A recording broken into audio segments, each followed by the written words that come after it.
En el mundo que nos ha tocado vivir,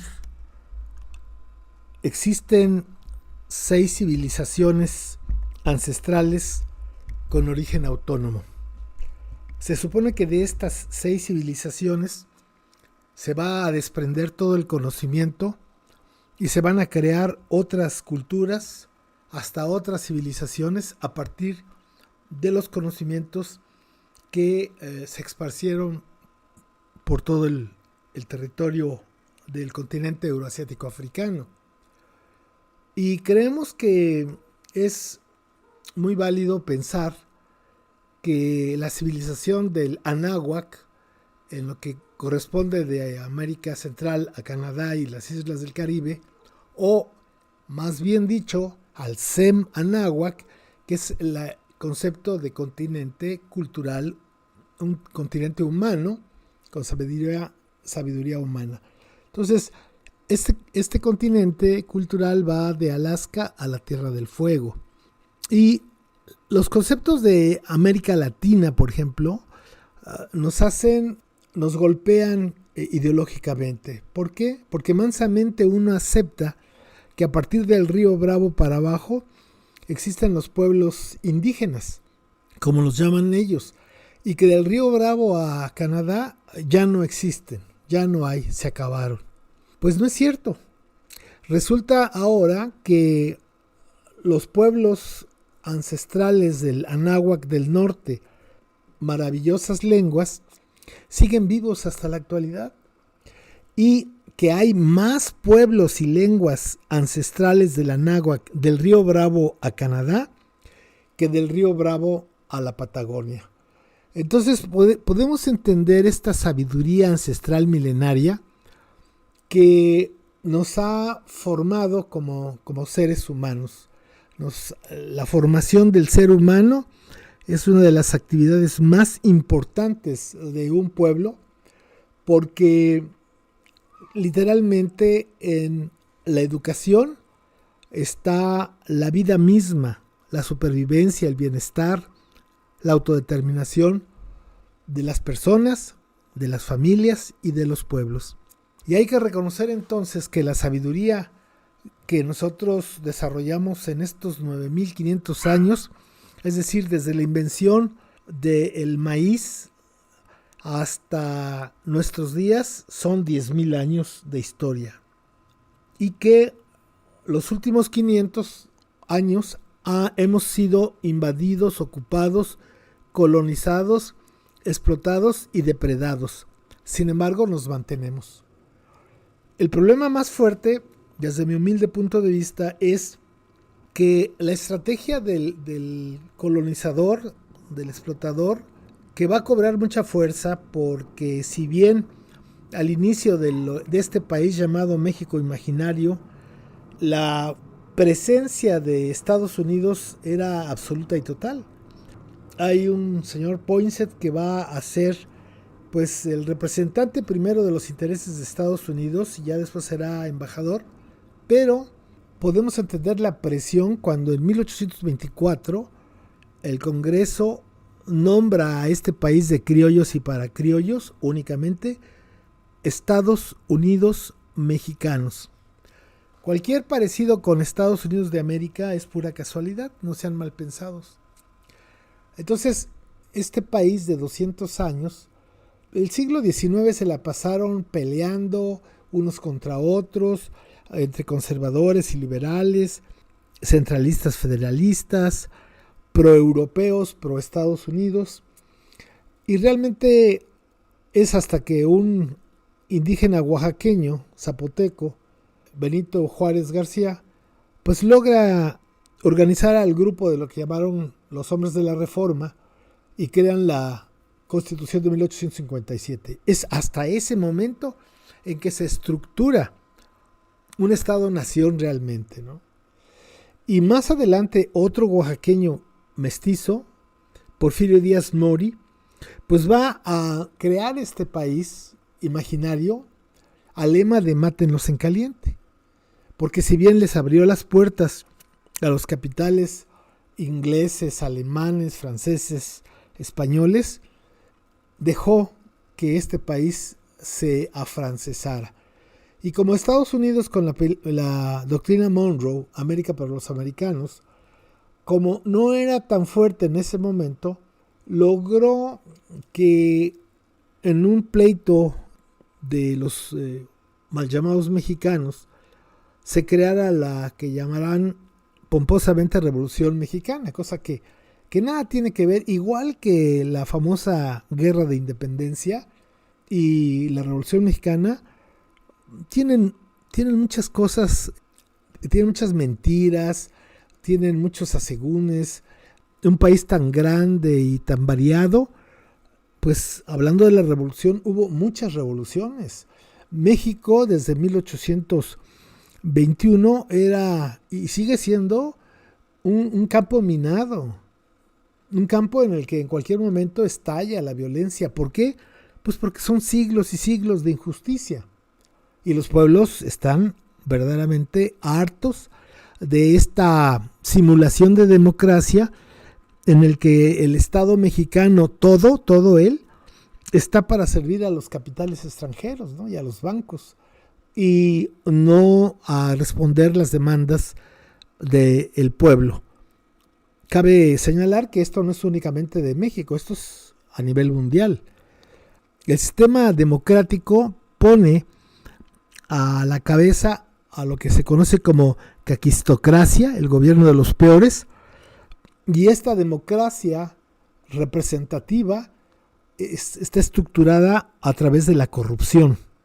Entonces los políticos que entran a este juego, pues o se corrompen o se mueren, o se salen, ¿no? Entonces creemos que es importante dejar ese punto claro de que somos una sabiduría, somos un pueblo con una gran sabiduría milenaria. El hecho de inventar el maíz, transformándolo del teocintle al maíz en lo que hoy llamaríamos ingeniería biogenética, es increíble.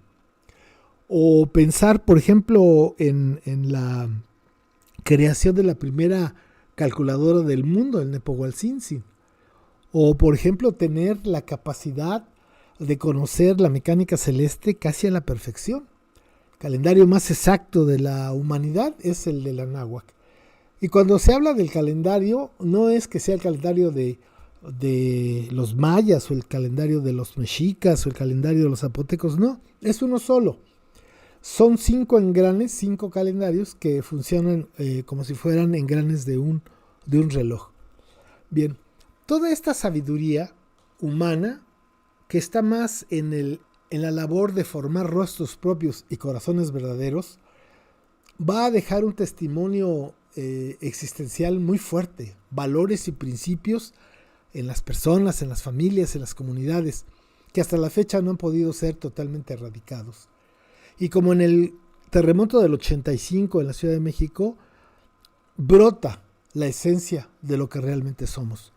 No somos mexicas mexicanos creados por los criollos y los gachupines, somos anahuacas con 10,000 años de experiencia, de resiliencia, de resistencia, de fuerza interior. Entonces, la sabiduría del buen vivir, la sabiduría de la plenitud armónica, la sabiduría que tiene que ver con lo que comemos, la sabiduría que tiene que ver con un concepto de la salud integral a partir de excelentes hábitos de vida higiénicos, tanto físicos como mentales y emocionales.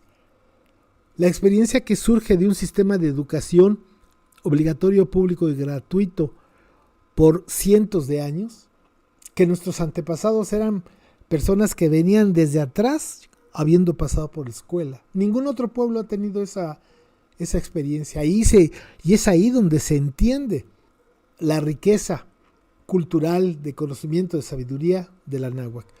Yo los invito a que ustedes piensen un poco sobre esto, que es importantísimo, porque China y la náhuatl son coetáneos, son pueblos hermanos, civilizaciones hermanas. China hace 70 años era uno de los países más pobres y más corruptos del planeta.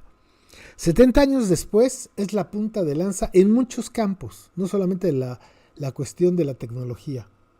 Y uno se puede preguntar, ¿y cómo es posible que se haya desarrollado esta pues esta como expansión del conocimiento, pues es en la educación. La educación que se imparten a los niños desde el jardín de niños hasta las universidades. Entonces todas las tecnologías que hoy nos están sorprendiendo de China, no las importaron de Inglaterra o de Estados Unidos o de la Luna o de Marte. Son creadas por chinos, para China. Entonces nosotros debemos de pensar que tenemos ese mismo potencial, que el futuro de la Anáhuac está justamente en la educación. Tenemos una experiencia muy grande en cuestión de pedagogía y didáctica. Y finalmente, con la experiencia que tenemos de la organización, es increíble. No se pudieron haber hecho las grandes obras como Teotihuacán, Chichén Itzá, Uxmal, el Tajín, Xochicalco, sin estos elementos culturales que son la alimentación, la salud, la educación y la organización. Entonces tenemos que reconocer que en el Anáhuac existe la democracia participativa desde hace 10,000 años. Y que, por ejemplo, en Oaxaca, que tiene 570 municipios, en 416 sigue vigente esa democracia participativa. Una democracia donde hay una asamblea y donde se discuten los desafíos, los problemas y se toman decisiones para la comunidad. ¿Quién las toma? La propia comunidad a mano alzada. Y las autoridades solamente mandan obedeciendo. ¿A quién? A la asamblea. Esa sí es una verdadera democracia. Ahí no hay políticos, ahí no hay partidos políticos, ahí hay servidores. La gente que sabe servir es la gente que sabe gobernar. Y para gobernar en un municipio necesita tener una estela de muchos servicios eficientes en diversos comités y en diversos puestos de la comunidad. Ese es verdaderamente el pueblo en el gobierno. Pero en fin, la sabiduría va más allá del plano, de lo que estoy hablando, más allá del plano material. Esa sabiduría, para explicarme un poco, es como está cubierta con el concepto de Tlaloc. Tlaloc es la representación de la vida material. Tlaloc no es el dios del agua, porque nuestros abuelos nunca tuvieron dioses. Los dioses llegaron con los españoles. Pero nuestros abuelos, la sabiduría ancestral, usó al agua como un símbolo sagrado de vida material. Donde hay agua, hay vida. Pero es solamente vida material. Por lo tanto, necesita su contraparte, que es la vida espiritual, la conciencia espiritual. Y eso está en una figura que se llama Ejecatl-Quetzalcóatl, que le da el soplo divino a la conciencia de la materia para poder trascender. Esto es muy importante. Entonces tenían estas dos opciones o dos partes complementarias: la vida material y la vida espiritual. La materia necesita del espíritu para ser, y el espíritu necesita de la materia para trascender. Y ahí es cuando entendemos cómo nuestro origen ancestral de sabiduría nos habla del par de opuestos complementarios, el Quetzal con el Cóatl y el Tonal con el Nahual. Y en el centro está ese arte de vivir en equilibrio. Y esto que les estoy diciendo está explicado en una ceremonia, desgraciadamente le llaman los voladores de Papantla. Pero ahí está exactamente lo que les estoy diciendo. Hay 4 rumbos, hay 4 hombres que se van a amarrar a un poste y hay un 5.º hombre que sin amarrarse, va a bailar a los 4 puntos cardinales y el centro.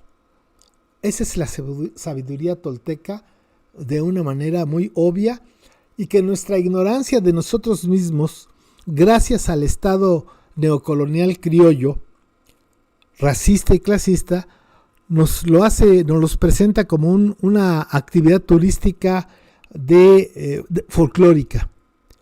Pero entonces necesitamos no solamente ir a las zonas arqueológicas y ver estas maravillas, sino entender cuál es la razón por la cual nuestros ancestros construyeron y construyeron y construyeron estos sitios. En el mundo, las 6 civilizaciones con origen autónomo en el mundo todas han construido pirámides sin ponerse de acuerdo. En segundo lugar, por el número de pirámides construidas está Egipto, que tiene, no me acuerdo si es un poquito más de 110 pirámides creo. Y en primer lugar está el Anáhuac. Y ni siquiera el Anáhuac, fíjense, porque solamente en lo que hoy es México, el INAH tiene más de 196 zonas arqueológicas abiertas al público.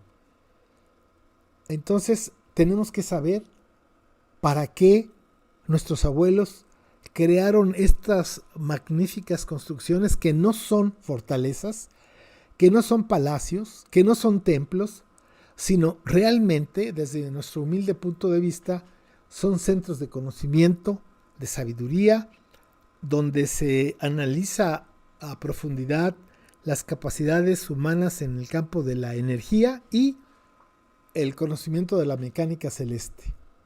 La sabiduría del pasado hoy puede ser la salida a estos tremendos tiempos que estamos pasando, de volver a nuestra raíz, de volver a nuestros valores ancestrales. No es que se trate de irnos a vivir a las pirámides, ¿no?